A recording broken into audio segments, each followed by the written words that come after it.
Hey, what's up? I'm just tapping in with a quick video or a quick idea that came on my mind, and I want to start this video differently by being grateful and saying thank you to anyone landing on this video channel, subscribing, or just any interest or engagement at all. I just want to say thank you because I think maybe the best thing in life. So it's like they say. The greatest of great has been called different things, but one would be called Lord. How would you be approached by worship, think of, and also be possessed of who and what is great? As we all descend from what is great. We're maintained by who and what is great, and we shall return upon who and what is great in glory. I think all of us, that I think that's our destiny. If I thought what is destiny in one word, it would be glory. All that we've been through in order to learn and wrought what is who and what is great. But the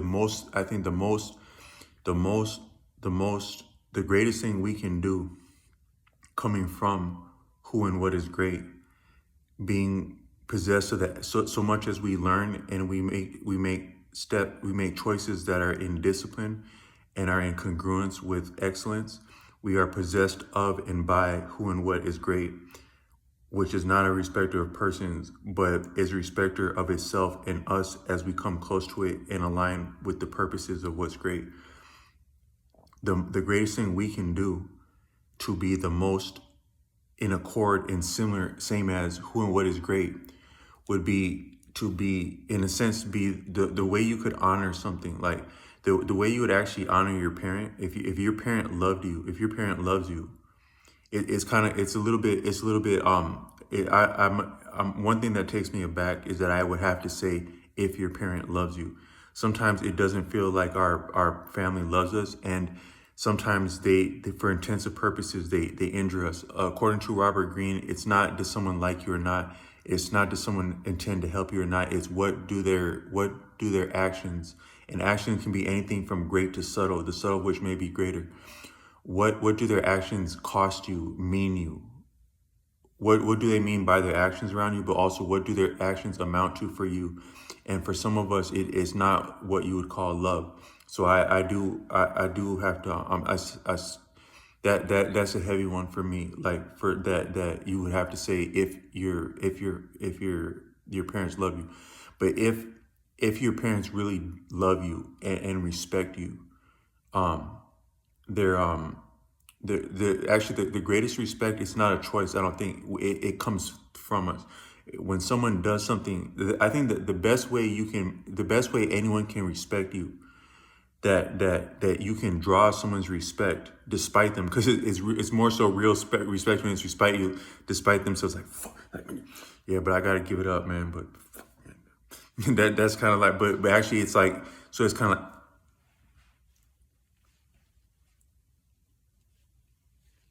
it's like when something's really great, it's like someone's falling in love. You just whoop somebody. Someone's happy to see you. It is despite them. What would draw that forth is you being congruent. Congruence is what's beautiful. Like a lot of, they have this thing called the golden mean. I think it's like, if you look at one of those they used to have these lighters where it's like a flip lighter.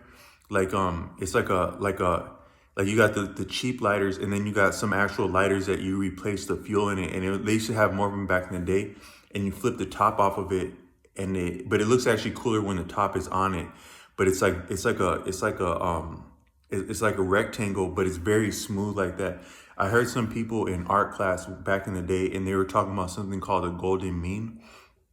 And they think that when something is beautiful, like whether beauty is about ratio. That's what beauty is. It's the ratio of something, which is also the proportion, the economy of something. That's what's really graceful and beautiful, is the economy of something.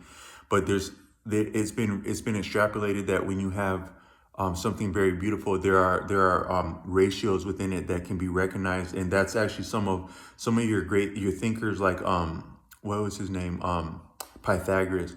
One of the greatest thinkers that we are influenced, that we are benefited by, but we don't consciously recognize this person on the surface. They say a lot of your reality, a lot of the things that you would enjoy in a day that would make your life what your life is in a day, both intellectually but also like in terms of physical reality, it can be reduced to a handful of people, many of which you wouldn't actually know what they look like. Like most people don't know what the man who created the stoplight looks like, but that is with us, that's imminent. But then a lot of things, people may or may not know who the person was, but they affect a lot of life. Tesla would have been another one like that. A lot of, you hear the word Tesla, like the Tesla car, but most people wouldn't know who Tesla was. Like if you just showed a bust or like a statue or a picture of Tesla, a lot of people, unless you're like well educated, like some schools, like you don't know what they're actually teaching kids in school. I think some schools are far away in the hell better than anything that like that other people like myself came from. Like I had a really sturdy teacher. I had a handful of sturdy teachers in school. Um, but they were the exception, and the exception proves the rule. A lot of my education was just like ass backwards, and so I think that maybe like what other students may get, it may be like commonplace, or it may be old hat to actually have like adults who are familiar with what Tesla would look like.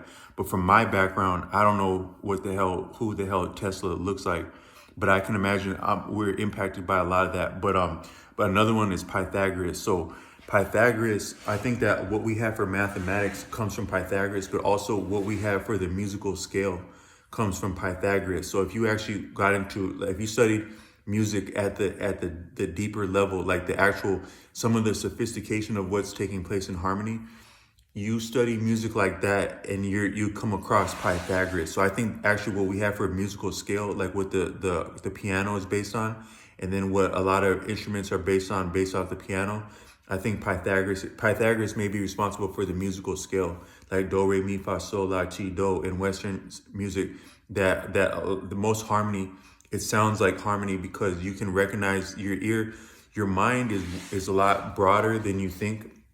You could actually extrapolate that all that may be known is actually inside your mind, because as you know anything, like even as my face would appear to someone on the screen, you actually, nothing of my face actually came into what's called you. Like you have your own face and your visual apparatus, but nothing in that I am or that I appear in this camera, or even that I sound, none of it actually comes into you. You more so recognize it. So your mind,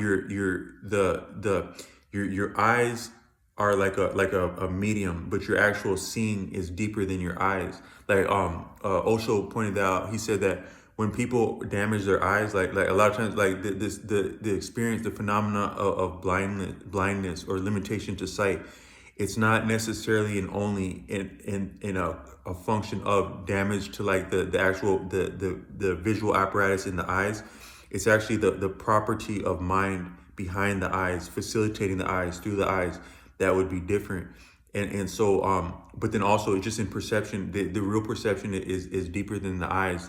And some people would say like the third eye, but I think that's like that may be a little bit of a redundant statement. There may be some nuances with the concept of a third eye that would confound and limit understanding, because nothing is really separate from anything. And just this thing about numbers, it's a very Western materialistic thing of it has to do with control. A lot of reality, up to including in sense and within the feudalism, which we're still in, I think, is completely arbitrary, but it's based on control and anthropomorphism, and human beings controlling the environment and other human beings, which is not natural to human beings or environment to be controlled, to be defined by other human beings.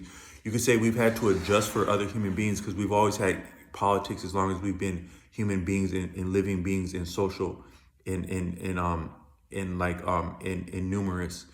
But that's one cool word. Some people have like words that they say a lot. one of my favorite people to watch in interviews is Jorge Masvidal that I've referenced on this channel a couple times, and he says numerous a lot. Like I told him numerous times that so did you ever like try to explain this? Numerous times. He says that word numerous so cold like that, but he can say that as he's like explaining why he had to whoop someone's ass or why he's about to whoop someone's ass, or it's like numerous but there's numerous of us, and so we've been political that long, but just to actually be defined by another person is not, I don't think that's nature, or like to truly be judged by another person and or defined by another person.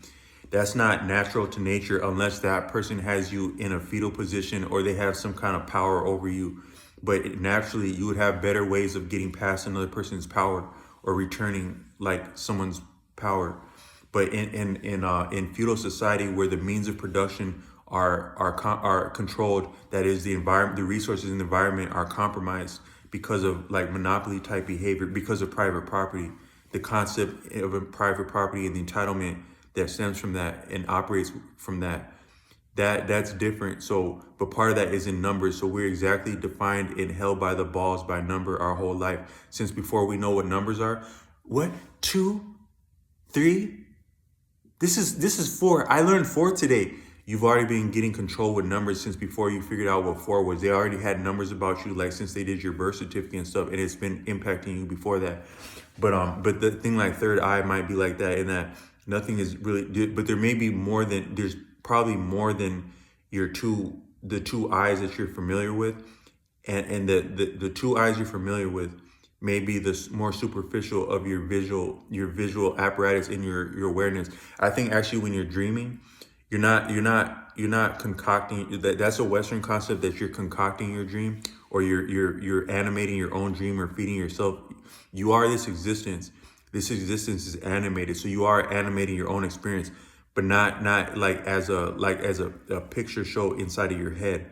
You are this existence, and you're animating your existence, but also you're aware of yourself when you're dreaming at all times. But you're aware of being aware of yourself when you're dreaming. And so your perception while dreaming, that might actually be what real awareness is that it's not limited by anything. It's not limited by your eyelids. It's not limited by your wakefulness or sleeplessness. According to Arthur Avalon, we are having influences from all quarters of this existence pour upon, through, and beyond us at once, always. From the subtlest, potentially a gnat having intercourse in the next galaxy over that no longer exists at the same time in temporal reality as we understand temporal reality, is impacting us. It had existed at some point in the past and is therefore part of imminent cause and effect, which is at play the universe over and we are within. And shall that exist past, at the same time, before, at the same time, after, parallel, through, and not at all at what we're experiencing now, as something had, is, and will exist within the field of cause and effect. It's imminent and exists, whether expressed or not, potential or active, equally at all points of that, if it shall ever exist.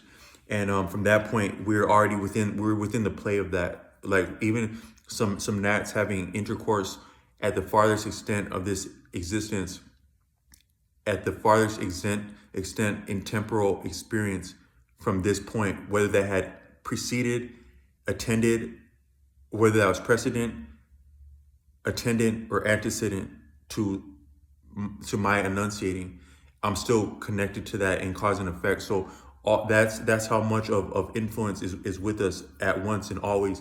But our mind, it more so, it limits what we're aware of what we're actually aware of, to make us coherent and viable within our immediate vicinity and the demands of that vicinity, because we are mortal and vulnerable. And if we don't handle our immediate vicinity with also the perception of the temporal experience of what's called time, is necessary to coordinate movement and adjust for movement. But were we to really be aware of what we're aware of, what our senses can actually perceive and ascertain, we may not be coherent like that to effectively deal with our immediate vicinity and demands.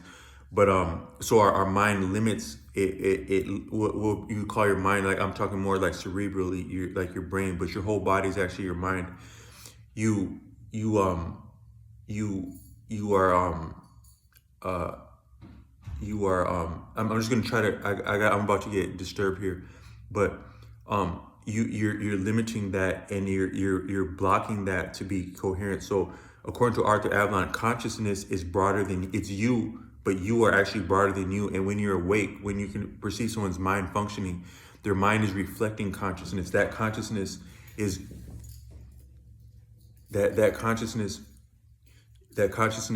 broader than the consciousness itself is broader than you or anyone you know. But when someone you know it recognizes you, that consciousness is reflecting off of them. So your wakefulness, the animation of my face, is reflecting consciousness that's broader than my face and what's inside my face. That's a lot of the difference between wakefulness and sleep. Your family member remembers you since before you remember you. They remember more of you the day before than you remember, because they experienced you more than you experienced yourself. But such is your whole life. But when they're knocked out, comatose asleep, how can that person remember what I did when I was a child? That thing that you're seeing sleeping does not remember you. Consciousness remembers you more intimately than that thing that you call your family member recognizes you. However, when they're awake, their reflection of consciousness is unique to their experience, and they can appreciate a broader range of this broader consciousness reflected when they're awake. But we're more so reflecting consciousness when we're awake, according to Arthur Avalon. But all I meant to say is that I gotta end this one. But the most Lord-like thing we can do is to cast off entitlement. The word Lord is an entitlement, is a designation of entitlement, like of being entitled to duties and veto power. That might actually be the fundamental. You say omnipotent God. What does that mean? That actually means veto. God never said a word your whole life to you directly that you can quote and that you can run tell that. So God reserves the right to veto anything you would say or do just by doing nothing. You can be the greatest of all time by doing nothing. You can be loved more dearly by everyone to ever exist than a woman loves her husband, because it's God first, then the preacher, the pastor, then the husband. But how is God loved like that? How is God great like that? Because God said nothing, therefore God can veto anything. When God chooses to speak, because no one ever said nothing, but now someone got something to say. Let's hear what they got to say. So all I meant to say is what the most Lord-like thing we can do, what would impress your parent if they love you, what would make someone respect you, whether they want to love you or not, whether they're your parent or not, is to be completely yourself, completely congruent. That's the greatest ratio in economy, is to be congruent to who and what you are, such as to challenge, buck, and confound anyone and anything. And so the greatest thing you could do would be to be as different than your parents as possible. And the most different you can be than the Lord would be to not be entitled, because the Lord is already the Lord. The entitlement is already taken care of. The greatest thing you can do, the more creative thing you can do, would be to be anything but entitled. I'm gonna leave that one there, but I have some more content along this line.